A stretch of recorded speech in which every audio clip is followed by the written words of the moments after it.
الرحيم يريدون ليطفئوا نور الله بأفواههم والله متم نوره ولو كره الكافرون صدق الله خالقنا العظيم. ورونو وقت مختصر ده شاید نور من منا هم راشي انشاءالله.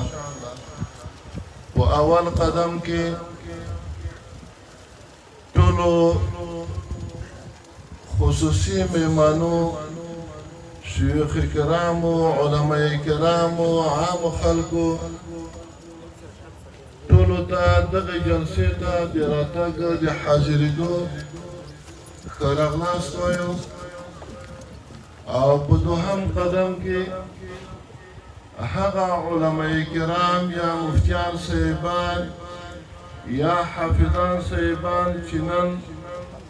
دوی ته د استاد فضیلت ورپسر کېږي ټولو ته مبارکي وایو.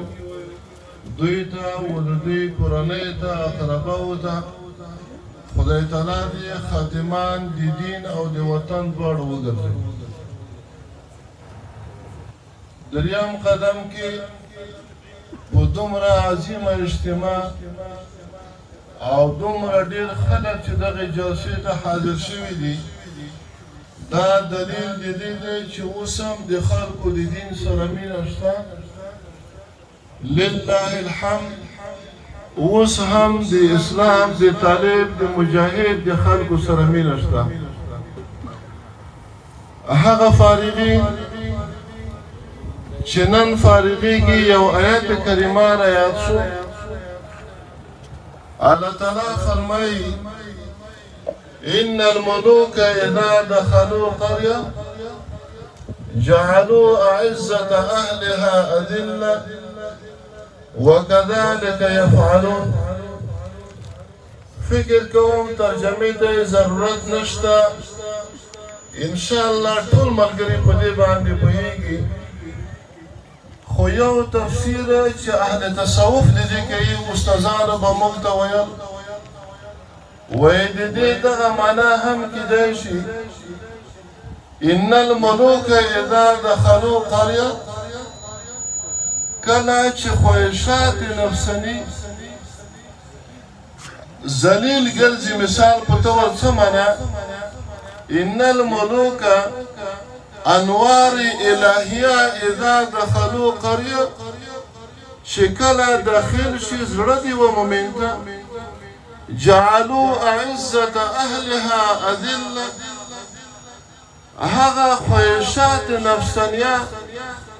چې پخوا په دغه انسان کې معزز او مکرم ګرځېدلی وو اذله هغه ذلیله کوي. دا په هغې باندې غلبه پیدا کوي انوار الهیه. وکذلک یفعلون. او دغه انوار الهیه همدارنګې کار کوي. نو الله دې وکړي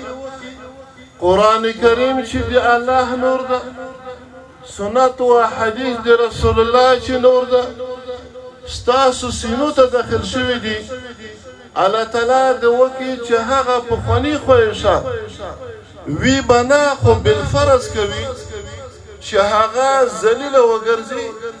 او دغه انوار الهیه روغتیا په هغې باندې غلبه پیدا کړي. روغتیا دا ستا د زړه دپاره ملکان او بادشاهان وګرځي. الله تعالی دې دا وطن په دین او په دنیا دواړو باندې آباد کړي. که حقیقت ته وګورو بیانونه ډېر شوي دي، ضرورت به یې نه وي. ورونو علماء کرام ناست دي وإن كانت بنو إسرائيل تسوسهم الأنبياء أو كما قال عليه الصلاة والسلام. عوام ورونو دموغ د تاسي عند الله هل تفرق دی کچرتا موږ د تاسي نه اتقاو او کچرتا تاسي د موږ نه اتقاوئ نو بیا تاسي الله ته نږدې او کدوانه په تقوا کې برابر و الله دې موږ ته نصیب کړي. بیا دې موږ تاسو د الله څنګه فرق نشته. ځکه الله فرمایي ان اکرمکم عند الله اتقاکم. البته چې علماو په ارتباط باندې یا آیتونه رغلي دي یا احادیث رغلي دي دا په هغه صورت کې چې عالم په خپل علم باندې به عمل خدای نه خوستا که علم کړی په هغې باندې دنیا حاصلوي که علم کړی په هغې باندې نام حاصلوي اقتدار حاصلوي نعوذ بالله لله فی الله نوي نو د دغه عالم د دغه امینه بیا عذاب دماغ خیال دی او چې الله فرمایي چې جنتونه دي تجري تحتها الانهار دي ذلك لمن خشي ربه دا د هغه چا دپاره دی چې د الله نه ویریږي او بیا مفسرین وایي چې القرآن یفسر بعضه بعضا قرآن کریم ځای په ځای د خپلو آیاتونو بعضې نور آیاتونه تفسیر کوي مخکې شیخ صاحب محترم وفرمایل الله فرمایي انما یخشى الله من عباده العلماء کلمات انما علما ناس دا د حصر دپاره ده نو معنا دا چې یوازې ډېر چې ویریږي دی الله تعالی نه علماء کرام دي نو استادانو به فرمایل چې فینتج ذلک للعلماء نو دا جنتونه او انهار د علماو دپاره دي په دې کې شک نشته انشاءالله او تکه د عالم ملګری وي کن عالما او متعلما او خادما وفي روايه او مستمعا او محبا ولا تكن سادسا نو ته هم د عالم ملګری دا جنتونه ستا دپاره هم دي دا بیا یوازې د عالم دپاره نه دي خلکو دا کوشش و دی کې شک نشته دښمنانو دا کوشش و چې افغانستان بې امنه بې ثباته بې اقتصاده ضعیف و مسکین او یو غلام علم ته معرفي کې وایي ساتي خو لله الحمد د الله تقدیر دا نه و د الله تقدیر دا و چې نه 25 کاله پخوا چې افغانستان مستقل و واحد و حر و داخلي او خارجي سیاست په خپل لاس کې و دا به الله تعالی بیا هم دې ملت ته ورکوي الله هغه نعمت په موږ باندې بیا هم وکړو خدای دې وکړي چې د موږ نه خراب نشي د نن نه پخوا یا شپږ میاشتې یا اته میاشتې واشنګټن په امن کې و ځکه د تا امنیتي ځواکونه شته اردو په دې خاطر باندې جنګېده چې واشنګټن په امن کې شي 50,000 کمو زیات امنیتي ځواکونه د هغې نه قربان کړل په افغانستان کې بې امني وه وایي پروا نشته نن لله الحمد که د عقل سلیم نه څوک کار واخلي نن افغانستان په امن دی ستا یو فرد هم د واشنګټن دپاره نه وژل کېږي واشنګټن که بې امنه نه ده نو با امن هم نه ده د خطر سره مخامخ دی دا د الله تعالی لوی عظیم نعمت دی د خلکو دا غوښتنه وه د یهودو نصاراو دا غوښتنه وه چې د قطر مذاکراتي ټیمه یوه ډه په افغانستان کې د ما سره ومنه ما ته کرزی و اشرف غني اهمیت نه لري نن د اقتدار ټول واګې درته سپارم د الف نه تر یا پورې تاسو په الله باور وکړئ چې ملګرو الله تعالی دې ژوندي لري داسې د پچمي په مسکا کې جواب ورکړی دی چې هغې خلکو زړونو ته درد رسېدلی دی دوهمه غوښتنه یې دا وه وایي سمه ده که چېرته یې واډه نه راکوئ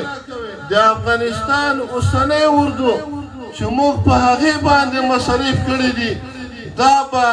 د الف نه تر یا پورې دغسې منظمه راسره ومنئ پاتې به وي نور د اقتدار وږي نن بیا هم درته سپارو خط راسره ولیکئ هېڅ مشکل په دې کې نشته د ملګرو جواب دا و چې نه اردو اصلاحات غواړي موږ نه غواړو چې له بیخه یې وباسو البته اصلاحاتو ته خامخا ضرورت دی دا په هر نظام کې اصول او قوانین دي وایي ولې اخیر چې مجبور کړو ملګرو ورته وویل چې زه نه غواړم چې دا اردو داسې اردو وي مثلا لکه د مصر چې محمد مرسی منتخب رئیس جمهور و د امریکا یا د نورو غلامانو په اشاره باندې په هغې کودتا وکړه نن هم مرسی ژوند د لاسه ورکړی نن هم مرسی یا د مرسی پلویان په محبسونو کې پرته دي سبا ته زه طالب یم زه مجاهد یم د الله احکام به نفذوم د رسول الله صلی الله علیه وسلم سنت به تعمیلوم تطبیقوم دغه اردو به لګېږي په ما باندې به کودتا کوي وایي به نه د دې اجازه نشته نو داسې اردو ته موږ ضرورت نه لرو موږ ضرورت لرو هغې اردو ته چې د ما اسلامي شاعر وساتي د ما ملي منافع وساتي د ملک علیا منافع وساتي دا تمه یې هم ورترې کړه خبره روانه وه اخر الله تعالی د طالب جان د مجاهد او د مجاهد محامي په سبب باندې الله تعالی دا عظیمه فتح راوسته نو د دې باید حفاظت وکړو د امارت باید ملاتړ وکړو عند الله و عند الله په دې باندې مسؤل یو مختصره خبره په آخري کې عرض کول غواړم ورونو هغه غوښتنې چې د امارت دي هغه قوانین چې د امارت دي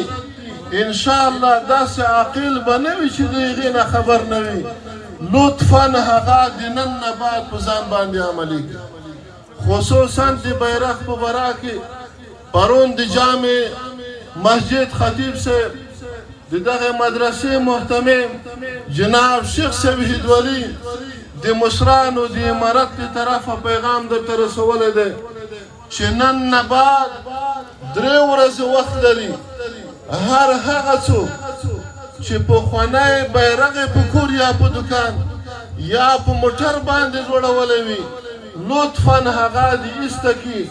اختیار خپل دی که د امارت بیرغ په ځان او په کور زوړوي هم اختیار دی او که یې نه زوړوي هم اختیار دی البته د نن نه بعد د دغې بیرغ 3 ورځې وخت دی 3 ورځې وخت نه وروسته بیا څوک اجازه د دې نه لري چې یا یې په کور ژوړن کړي یا یې په دکان په بایسکل او موټرسایکل باندې ژوړن کړي دوهمه مسله دا ده ورونو بعضې عکسونه موږ وینو موټرو باندې د یو خونخوار یو قاتل یو مرتد یو غلام په چا چې تېر شوی دی چې د هغې نامه د نجیب ګاو د هغې بعضې عکسونه په موټرو باندې لګېدلي دي دا هغه قاتل دی چې په 100,000 افغانان یې وژلي دي د روسانو د خوشحالۍ په خاطر باندې لطفا هغه د خپلو موټرو دوکانونو او د هر ځای نه ایسته کوي که مو ایسته نه کړل د امنیتي ځواکونو لخوا ونیول شوی بیا حق د شکایت نه لرئ واخر دعوانا په همدې راته دا ځان جنتي ښکاري په همدې راته دا ځان جنتي ښکاري چې د وخت په دوزخیانو بد لګېږم زه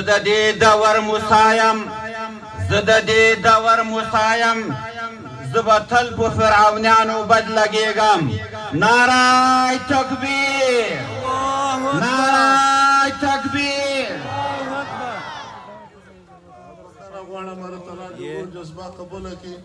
یو 2 ټکي ما ته هم د یو شعر ریاض شول یو څو طالبانو شعر ویلی وایي شریعت یا شهادت زما نعره ده بس په دغه یوه قصه راسره وړاندې زه ملګرو ته دا شی ډېر وایم وایي کور او کلي مې ذاتي دښمني نشته په سنګر او مدرسه راسره وړاندې شکر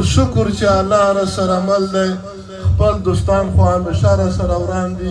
جزاكم الله خيرا واخر دعوانا ان الحمد لله رب العالمين.